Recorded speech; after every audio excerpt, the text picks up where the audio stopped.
She asked it casually like the weather. Why haven't you touched me in a week? We were standing in the kitchen. Morning light, the hum of the fridge, the smell of coffee turning bitter on the counter. Her hand brushed my arm. Practiced tenderness. I smiled slow, measured. That message you meant for your sister, I said, still smiling. You accidentally sent it to me. The mug slipped from her fingers. Porcelain cracked. Coffee spread across the tile, like a stain you can't scrub out. Her face drained of color. Not confusion, recognition.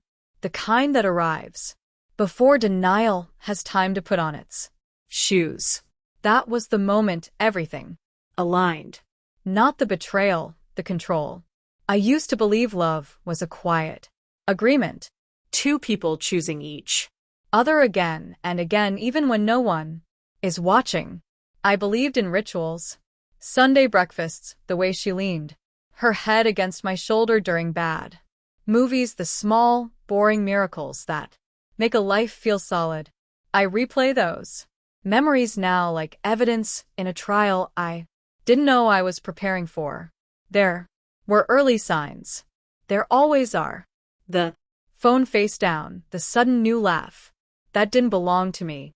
The way her stories develop, gaps, tiny at first, then wide enough to fall through if you stepped wrong. I told myself it was stress, work time, the erosion every marriage whispers about. I didn't want to be the man who interrogates love until it confesses to crimes it hasn't committed. So I ignored the itch at the back of my mind, the one that flared every time she smiled at a notification she didn't show me. Then the message arrived. A vibration, a soft chime, my name on the screen. Her phone left charging on the counter like a loaded gun no one warned me about. I can't stop thinking about last night. He makes me feel alive again. Don't tell anyone, especially him. Signed with a heart. It wasn't meant for me. It was meant for her sister. The irony would have been funny if it hadn't felt like someone had reached into my chest and turned something vital off. Time slowed. Sound drained from the room.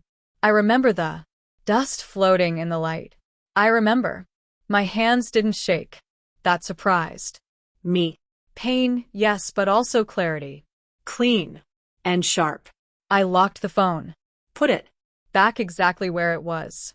And something in me closed with a click. Grief is loud. Resolve is quiet. I watched her. After that, really watched the way she hummed while texting. The late work, dinners, the perfume she wore only on Thursdays. She didn't know she was being studied. People rarely do. They assume their reflections are private.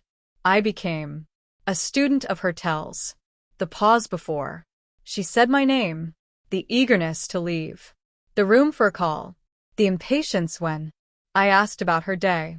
Every detail added weight, every lie stacked neatly. On the last, I didn't confront her. Confrontation is messy. It lets the guilty rewrite the narrative in real time. I wanted the truth in its original packaging. So I waited. I checked phone records, cloud backups, a shared tablet she forgot existed. Screenshots bloomed like bruises, dates, places, a pattern. So consistent it might as well have been a schedule. Pain tried to break through. I didn't let it. Pain makes you reckless. I needed to be precise. There's a moment when heartbreak turns into something else. It's subtle. The sadness drains, and what's left is cold. Arithmetic. I reached it on a Tuesday. Night alone in the car. Engine off. City breathing around me. I didn't want revenge. I wanted balance. She had rewritten our marriage without my consent. I would edit the ending. The plan didn't arrive fully formed. It never does. It assembled itself slowly, like a city skyline seen through fog. I didn't rush it. I refined it. I let her think everything was normal. I laughed at the right moments, kissed her forehead, asked about her sister with interest sharp enough to draw blood if she noticed. She didn't. I made calls, quiet ones. I learned names. I learned leverage. I learned that secrets like people hate being crowded. I waited for the right stage. It came sooner than Expected. Her company's anniversary party. a rented hall. Too much glass. Too many smiles. Her lover would be There. She told me he was a colleague. That word tasted thin. I dressed Carefully. Dark suit, clean lines. I wanted to look like a man who belonged anywhere he stood. She looped her arm through mine. Possessive, nervous. The irony pressed against my ribs. Music swelled. Glasses clinked. Laughter ricocheted off polished walls. I spotted him across the room. Confidence worn, like a cheap watch. He laughed too loud. He didn't see me watching him watch her. I felt nothing. That was the victory. At exactly 8:30, I asked for the microphone. A harmless request. A toast. I said. People love toasts. They quiet down for them. I talked about trust. About how easy it is to believe you know someone completely. Heads nodded, smiles widened. My wife squeezed my hand, relief blooming. She thought this was about us. Then I told a story. I Described a man who believed in honesty. A woman who believed in excitement. A Message sent to the wrong person. The room leaned in. Curiosity is a gravity. Well, I didn't use names. I didn't have 2. screens lit up behind me. The slideshow she thought was a montage of company milestones.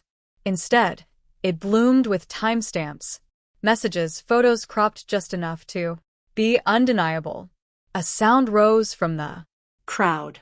not a scream, a collective inhale. I turned to her.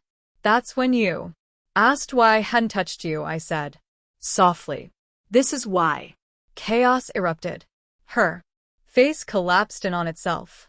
He tried to Leave. Security stopped him. Someone dropped a glass.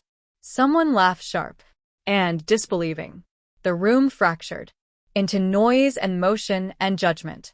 I Stood still. Control is not about Volume. It's about position. The aftermath was quieter. It always is. Consequences don't shout. They settle. She cried. She pleaded. She rewrote.